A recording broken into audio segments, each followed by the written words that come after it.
me start it. So I do my introduction. I'm gonna start it. Hey, we back. We on the show. Everything is school. Like I said, I got my very special guest in, my good brother Marvin. Marvin. He helped me through some hard times, vice versa. And this is Aware Hafiz. Subscribe to my channel. Follow me on Instagram, Hafiz_good energy. Hafiz, HAFEEZ_good energy. All one word. So I just wanted to come in and ask my brother a couple questions, because everything is school, and he could teach other people just like he taught me and just like we teach each other. So my first question will probably be, let me think. Just flow into it, man. How was your day today? Pretty good, man. It was should I say productive? It was productive. Woke up, had breakfast, ran a couple errands, then working in my garage, and that always feels good just to say my garage. I'm in my garage working. Yeah. So we do big things, man. Yeah. Productivity. That's a great topic. How do you feel back in the day when we were running the streets and everything? How productive do you think we were? Honestly, that wasn't even in my vocabulary, productive. No. So I didn't even know what productive actually meant. I would have, if you would have said that to me, I probably would have been like, man, you getting all philosophical or something like that. But very unproductive. Very unproductive. Too much time on our hands. Mm-hmm. Not enough things going, just not involved in the right stuff and all the wrong stuff, And all the wrong stuff, man. And I start to think today, how are we hanging out like that, worrying about our credit and worried about our family? We weren't hanging out we weren't worried about none of that hanging out. You can't do both. It's hard to play both lanes in that or you're going to crash. You know what I mean? So today you do productive things every day. Right. Every day you try. I was just telling him earlier, he's busy all the time. He's busy all the time. And the subject of it tends to wear on us sometimes. How are you dealing with that? Well, as we talked about it, I just turned 35 a couple days ago, and I'm starting to see that my age is getting up, and it's a lot of wear. The same way you could put wear and tear on your car is the same way you could do wear and tear on your body. Mm. And I'm always ripping, running, always feeling like I got to do this because I'm sort of trying to make up for lost time of all that unproductive. Yeah. So I'd be like, damn, I don't got time. I wasted so much of my life. I feel like I want to get so much done. Mm-hmm. But I got to realize I can't replace that time. It's a wrap. But I can manage my time more better. You know what I mean? So now I'm just trying to find the management and the balance. Yeah, the balance. You know what I mean? The balance. The balance is very important. How you making out with that? How you doing with that?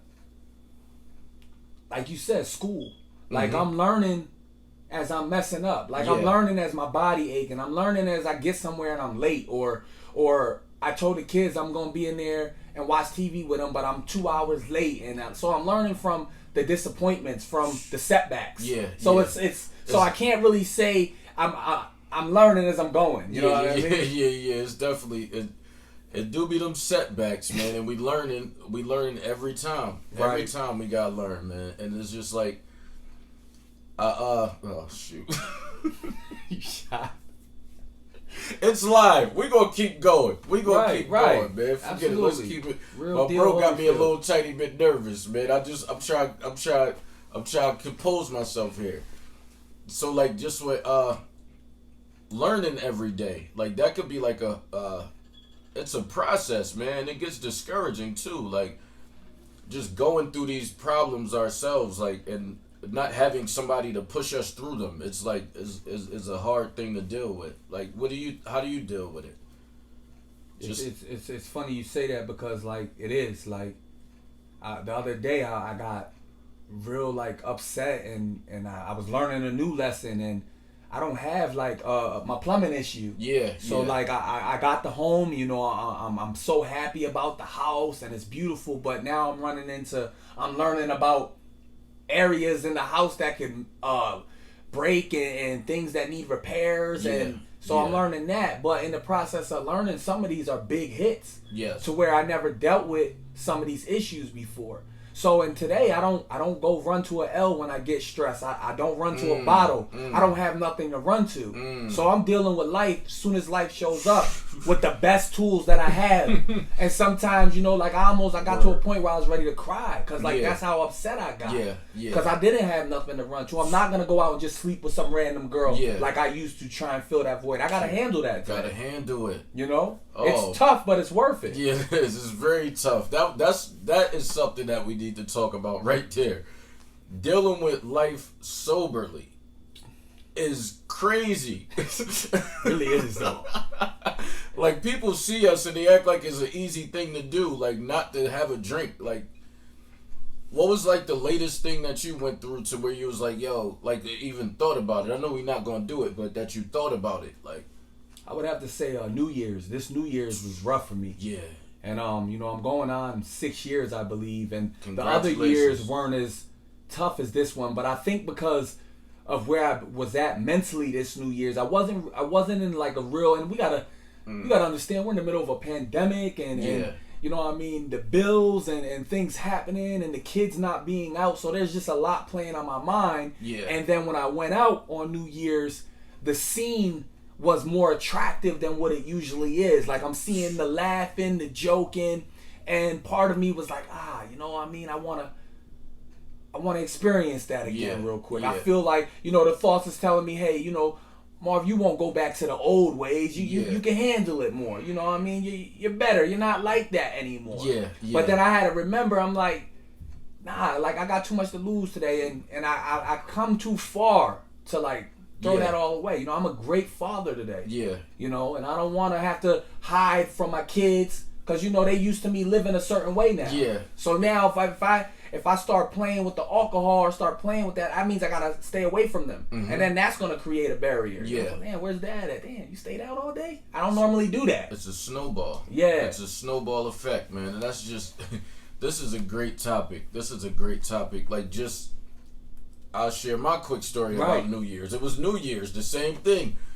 I'm at my friend's house. My brother, I'm at his house. He's there with his girl, and they're drinking, I think it was Hennessy and it was Remy. So they're in there drinking that, and I'm just sitting there. I'm like, yo, I could just have a shot. I could just have one shot, right? So I'm like, yo, give me the bottle. Let me get a shot. And it was good to have a friend like that he like, no, you're not doing that on my watch. But if he didn't say that, I probably would have had a shot. I would have just threw my whole 3 years of not drinking away. And it's good to have friends like that around you, man. Like, just to have friends around you that's not gonna allow you to do that. How do you feel about like fake friends? You know what I mean? I feel like they don't know. They're lost. Like they don't know the real definition of a friend. Like I don't think that it's them being malicious. It's just they're stuck in one way, and because my mind used to be like, I thought friend was, you know, you come home from upstate, we gonna get the bottle, get some bud, and then try and get you to lay with somebody, and that's a great coming home. But now it's like you need a resume, you need to learn how to do a resume, get you a job application. Yeah. So back to what you were saying with the fake friends, it's like I have a little mercy on them, there's some of them though, because some of them you can see the you be like, nah, he wasn't genuine, like he's really trying to not, you know what I mean, which really he's not a friend at all, you know what I mean, he's not a friend at all. Yeah, this is like real different, because like you just said, like they could be giving you all the friend that they could give you, you know what I mean, and then they think that it's a good idea to get you to drink, right? And they genuinely believe that. And it's like, is it that good or bad? Like, is it love? Because it's not really love. Like, because when I was out there drinking, I didn't love myself. We didn't love ourselves. That's true. Popping pills, eat pills. Like we was talking about the other day. Any pill that came to the projects. Any pill that came to the projects. How is that a way of living? And then people are dying behind these pills these days. Like, we didn't care about our life. Like, and we run around talk about haters. Like, I don't like the word haters. Because I don't think I have somebody that hates me. Or that hates on me. You know who was hating me? Me. Right. I was my own hater. Putting that stuff in my body. Like, now we gotta drink a certain amount of water. We gotta eat fruits every day. Right. We gotta eat healthier. It's just like, our perception of things from back then is just like way off. You know what I mean? And every day is a struggle trying to relearn. Trying to relearn things. So how would you say, like, with these friends that we had or that we do have, or how do you embrace them? Love, man. I just like That go. I just give them like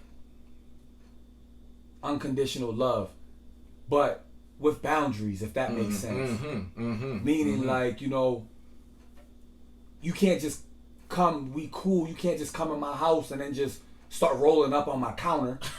or you know how we used to do, Chris, flick the butt in the corner of my house with a cigarette. Yeah. Like, no, we're not gonna do that. No. But I'm also, you know what I mean, gonna be able, you can come up depending on where we stand at too. So like with my friends that may not be where I'm at, I just want to show them love and but again, with the barriers, like depending on what the situation be, but I always want to be like humble when I'm around them and not think that I know it all or think that I'm better than, because I'm not, you know? And that's where it gets hard at too. Like, once you get out of that certain life and you get sober, they look at you like you're talking down to them or something like that. It's very like hard to balance a friendship with these people. Even though you love them, but it's hard to balance the friendship. You know what I mean? Right. It's very difficult, because like then when you try to tell them something, it's like you're shunning them or something like that. But you don't mean it that way. You just living your life how you're living your life. Like, I'm gonna ask you, like I asked Loyal yesterday, like, how do you know when you've outgrown a person, a friend? You know. I want to recap real quick because I Go lost ahead. track. But when we were talking about friends too, you know, a real friend too. Like, say, I remember when I would drink and smoke, people would know how I would get. Yeah. So it's like when someone's offering you to drink or offering you to smoke, it's like part of them, if you know that how I would get on that, to the point where some of my friends, when I got, they wouldn't hang around with me. Yeah. Because like I'm completely out of pocket. Yeah. So you have to take that into consideration when you're offering me a drink or a smoke. And I hope that a real friend be like, nah, you know, Marv's doing good today. I don't want to even open that door. Like how you said your boy YG, he was like, not on my watch. Like, you know what I mean? And that's real. So I just wanted to go back to that as far as saying, like, you know what I mean? If it's malicious when they're asking us, you know what I mean? What's their really intent? If you know that what it did to me, you saw the damage it done. Like, it wasn't like I just had a little bit of drink, and you guys would tell me of how I was outside acting a fool, arguing with myself, and just all the way out of pocket. So it's like, why would you want to bring me back to that place too? If you cared about me. You cared about me. That's a very, I didn't look at it like that. Yeah, that's deep. That's definitely deep. This is the first half of our interview. My good brother Marvin, I love him to death. Please take these jewels. Everything is cool. Stay well, be safe, pray for the lost souls.